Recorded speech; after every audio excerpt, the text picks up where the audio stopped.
Good morning, everyone. In this video, we are going to see class 12, chapter 5, principle of inheritance and variation. We have already started Mendelism and we were seeing techniques of Mendelism. Mendel ने जो work करा था वो garden pea plant पे करा था। हमने previous video में देख लिया था कि क्यों उसने गार्डन पी प्लांट सिलेक्ट करा, उसके रीजंस। और उसने पहले प्योर लाइन बनाई। प्योर लाइन मतलब सेल्फ पॉलिनेट कर करके उसने नए पौधों को तैयार करा, पी प्लांट को। अब उसको उसमें से दो पेरेंट्स सिलेक्ट करना था, क्योंकि उसको देखना था कि जब सेक्सुअल मल्टीप्लिकेशन करते हैं या फर्टिलाइजेशन करते हैं तो उसकी जो नई जनरेशन है, नेक्स्ट जनरेशन है, उसमें दोनों पेरेंट्स में से कौन से कैरेक्टर उसके नए ऑफस्प्रिंग में दिखाई देंगे। तो उसने दो प्लांट्स लिए। यहाँ पे भी दो फ्लावर्स हैं जो दो प्लांट्स को रिप्रेजेंट कर रहे हैं, जिनके ट्रेड्स अलग अलग है। एक पर्पल फ्लावर है, दूसरा व्हाइट। यहाँ पे उसको देखना है कि उसकी जो नेक्स्ट जनरेशन बनेगी, नया ऑफस्प्रिंग जो बनेगा, इन पेरेंट्स में से, पर्पल फ्लावर में से, व्हाइट फ्लावर में से उसके जो नया ऑप्शन बनेगा उसमें कौन सा फ्लावर शो होने वाला है। उसकी जो पहली जनरेशन आएगी वो पर्पल फ्लावर वाली रहेगी कि व्हाइट फ्लावर वाली रहेगी। उसके लिए उसने सबसे पहले, क्योंकि प्लांट बायसेक्सुअल है, तो उस प्लांट में से एक मेल है और दूसरा फीमेल रिप्रेजेंटेटिव है। फीमेल को इस सिंबल से रिप्रेजेंट किया जाता है, मेल को इस सिंबल से रिप्रेजेंट किया जाता है। तो सबसे पहले जो फीमेल प्लांट है उसको इमैस्कुलेट करना है।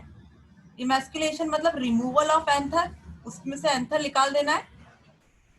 और जो मेल प्लांट है उसके एंथर को इस प्लांट के ऊपर, पर्पल प्लांट के ऊपर, जो फीमेल रिप्रेजेंटेटिव है उसके ऊपर स्प्रिंकल कर दिया। स्प्रिंकल करने के बाद ये जो फ्लावर है उसको पॉलिथीन बैग से कवर कर दिया।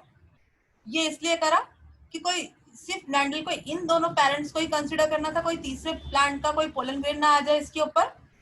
ये ध्यान रखने के लिए उसने इस प्लांट को पॉलिथीन बैग से कवर कर दिया और इसमें टैग लगा दिया, इसके बारे में पूरा डिस्क्रिप्शन लिख दिया। और इसने ऑब्जर्व करा कि इसकी जो नई सीड्स बनेगी, जो नेक्स्ट जनरेशन आएगा, उसमें पर्पल फ्लावर बनेगा, प्लांट बनेगा कि व्हाइट फ्लावर वाला प्लांट बनेगा। उसने इसका रिप्रेजेंटेशन इस तरीके से करा। यहाँ पे हमने एग्जाम्पल लिया है पर्पल और व्हाइट फ्लावर। यहाँ पे हमने मेंडल का दूसरा कैरेक्टर लिया है टॉल और डॉर्फ प्लांट का, यानी हमने प्लांट की साइज देखी। जब हमने चार्ट देखा था तो मेंडल को प्लांट की साइज में भी दो साइज मिले थे, एक टॉल साइज वाला प्लांट और दूसरा डॉर्फ। टॉल को उसने दो कैपिटल लेटर से रिप्रेजेंट करा है, डॉर्फ को उसने दो स्मॉल लेटर से रिप्रेजेंट करा है, स्मॉल टी से रिप्रेजेंट करा है। ये पेरेंट्स हैं, यानी ये फ्लावर्स, ये पेरेंट्स है।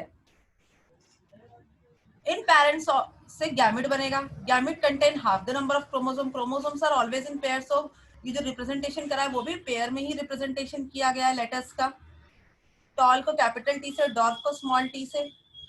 और गैमेट में आधे क्रोमोसोम्स होते हैं, तो ये गैमेट्स बन रहे हैं। तो गैमेट्स में से दो टी में से एक टी, दो डॉर्फ टी में से एक स्मॉल टी। गैमेट गैमेट आपस में फ्यूज करते हैं ताकि नया प्लांट बने। तो जो नया पौधा बना है उसके पास ये दोनों ही पेरेंट के कैरेक्टर्स गए। ये क्रोमोसोम कैपिटल टी गया, इस पेरेंट में से स्मॉल टी गया, यानी इस दोनों ही पेरेंट के कैरेक्टर इस ऑफस्प्रिंग में आ चुके हैं। अब मेंडल ने इस प्लांट को ऑब्जर्व करा कि इस प्लांट में कौन सा वाला कैरेक्टर गया है, तो दोनों ही, लेकिन प्लांट कैसा दिखाई दे रहा है। तो मेंडल ने देखा कि ये जो प्लांट था वो टॉल प्लांट की जैसा शो हो रहा है, और इसे F1 जनरेशन का, फर्स्ट फीलियल जनरेशन।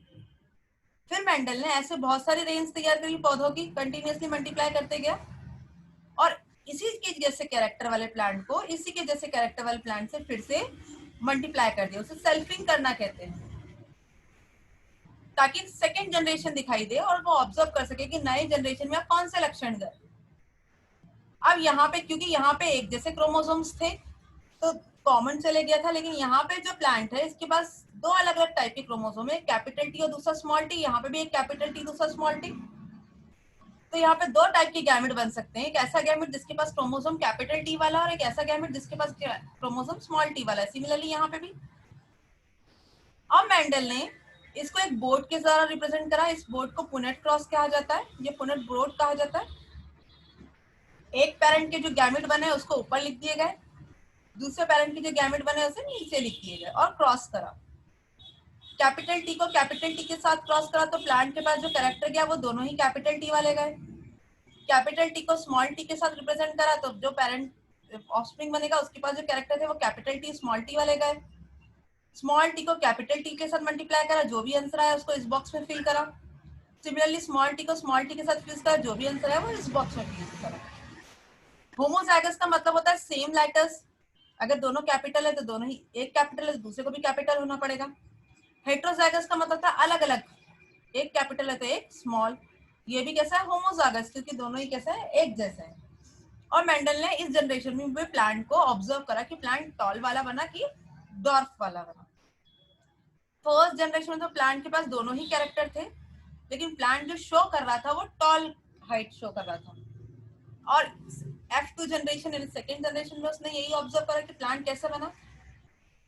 मेंडल ने देखा कि अगर एक भी कैपिटल कैरेक्टर वाला यानी कैपिटल टी अगर एक भी प्लांट में प्रेजेंट है तो वो प्लांट उस कैपिटल टी वाले कैरेक्टर को ही शो कर रहा है। यहाँ पे दो कैपिटल टी है तो प्लांट टॉल बनेगा।